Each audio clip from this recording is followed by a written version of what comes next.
This is The Final Word. Welcome back to The Final Word. Jonathan Dwyer has shown glimpses that he can carry the load, but has he been too inconsistent to give him another shot at the starting job? Let's start with Bill. Well, I don't think you have a choice at this point.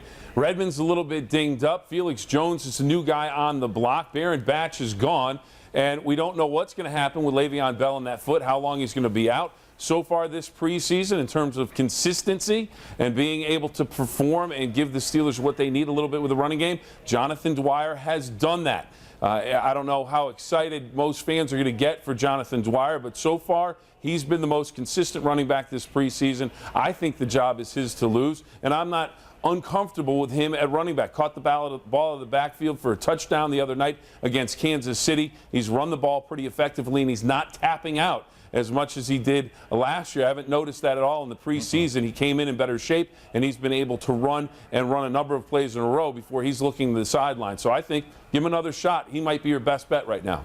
Yeah, he was one of your best bets last year when they had the second worst running attack they've had since 1978. Look, I don't think they've got a starting running back right now. I think whoever starts the season, and it'll probably be Jonathan Dwyer unless Isaac Redmond really flashes in that game Thursday. No matter who the starter is, he's going to have a very short leash. If you remember the Cleveland game last year, they used like 4 different backs in one half. I think you'll see the same thing.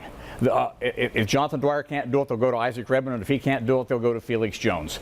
They're going to have a very short leash with these running backs because it's a very important part of a Todd Haley offense.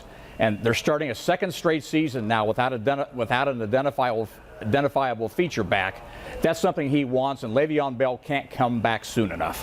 And no, the Steelers do not have a feature back. But at the same time, the way their offense is, look, we can talk about Todd Haley liking the run, liking tight ends. The fact is he doesn't have a running back, and right now he doesn't have tight ends. He's going to have to rely on Ben Roethlisberger and the passing game. If from there the Steelers can find a way to spring Jonathan Dwyer. And that is one thing he's been good at, guys. You have to concede that. He has been able to break a couple of those 18 or 20 yarders in every game that he started. That's really how he's driven up his average, because in short yardage situations, he isn't going to get you much. And we saw that again last night.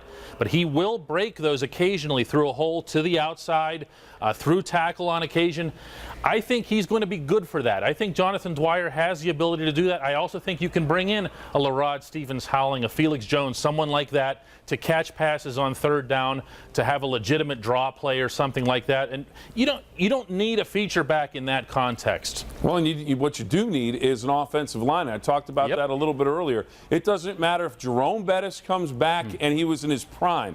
If this offensive line doesn't gel and doesn't get the job done, you won't have a running game. It'll be all passing, which Ben might like that, but you're not going to have a running game. And then if you don't have the running game, you can't pass off of that. The whole season is going to come down to what the guys up front do. That happened last year. If you remember, they had those 4 straight 100-yard games in the middle of the season, and it was the one time all year that offensive line was stable. I'll tell you, I wouldn't draft any of these guys on my fantasy football team. There's no doubt. Dwyer has shown the ability to be a starter right now. That's who I go with, but I do want to see what Felix Jones can do. This is a guy that got a bad rap in Dallas, but he was a first rounder for a reason, and maybe the Steelers can bring out that potential after the break. High school football fans want to stick around for this debate. Once a powerhouse, but now is the Whippeal overrated? Dean tweeted us, Whippeal is a legendary for the players it has turned pro. Nothing like a Skylights Friday night. And don't forget, Skylight starts this Friday night, and we will discuss in just a few minutes. Stay right there.